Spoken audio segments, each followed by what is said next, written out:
பார்வதீபதையே ஹரஹர மகாதேவ. திருவாரூர் மாவட்டம் வள்ளங்கிமான் வட்டம் அருள்மிகு ஆவத்சகாயேஸ்வர சுவாமி திருக்கோவில் ஆலங்குடி குருவினுடைய பரிகார ஸ்தலம். இவ்வாலயத்திலே சிவபெருமானவர் பார்க்கடலை கிடையாது ஏற்பட்ட ஆழகால விஷத்தை சாப்பிட்ட சுவாமி. ஆபத் காலத்தில் சகாயமன் ஈஸ்வரர். அதனால் இந்த சுவாமிக்கு ஆவத்சகாயேஸ்வரர் என்று பெயர். சுவாமி விஷம் சாப்பிட்டு மௌனமாக இருப்பதனால் அவருடைய சிவபெருமான தட்சிணாமூர்த்தி குரு தட்சிணாமூர்த்தியாக இருந்து சனதர், சனந்தனர், ஷனார்த்தனர், ஷனத்குமாரர் 4 சனகாஷ மகரிஷிகளுக்கு சின்முத்திரை மன்னாசி, பெண்ணாசி, பொன்னாசை இந்த 3 ராசியும் அடைத்து வாழ்ந்தால் இறைவனான என்ன அடையலான்னு மௌனோபதேசம் பண்ணி வைக்கிறார். ஆதிசங்கரர் சிவஞானம் பெற்ற ஸ்தலம், திருஞான சுந்தரால் பாடல் பெற்ற ஸ்தலம், அகஸ்தியர், காகபுஜண்டர், சப்த ரிஷிகள் இவால இது வழிபட்ட ஸ்தலம்.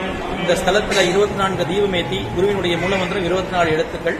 இது அக்ஷர தீபம் என்ற பெயர். 24 தீபமேற்றி குரு பகவானை முல்லைமலரால் அர்ச்சித்தால் குருவினால் ஏற்படக்கூடிய சகலவித தோஷங்களும் நிவர்த்தியாகிறது என்று நாடி பரிகாரங்களிலே சொல்லப்பட்டிருக்கிறது. அதன் அடிப்படையில் வாலயம் குருவினுடைய பரிகார ஸ்தலமாக விளங்கப்படுகிறது. எல்லா சிவாலயத்திலும் உள்ள தட்சிணாமூர்த்திக்கு குருவினுடைய பரிகாரம் செய்வதா என்று கேட்டால் அப்படியல்ல.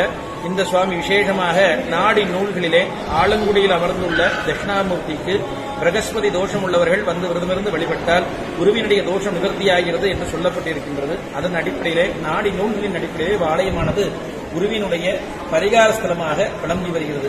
இவ்வாலயம் இந்த சோழவாள நாட்டிலே இவ்வாலயம் குருவினுடைய தட்சிணாமூர்த்தி கஷேத்திரமாகவும் விளங்கி வருகிறது. இவ்வாலயத்தில் லட்சக்கணக்கான பக்தர்கள் வந்து தரிசனம் செய்து குழந்தை பேறு, அரசியல் உள்ளிட்ட அனைத்து வித நல்வாழ்வுக்காகவும் பேறு பெற்று வருகின்றார்கள். இதை கண்டு கொண்டிருக்கக்கூடிய அனைத்து வித பக்தர்களும் வாழ்விலே எல்லா வளமும் நலமும் பெற்று வளமுடன் வாழ எல்லாமல்ல ஆலங்குடி ஆலமரச் செல்வரின் பொற்பாத கமலங்களை பணிந்து வாழ்த்துகிறோம். ஸ்ரீ குருவருள் பெற்று வளமுடன் வாழ்க.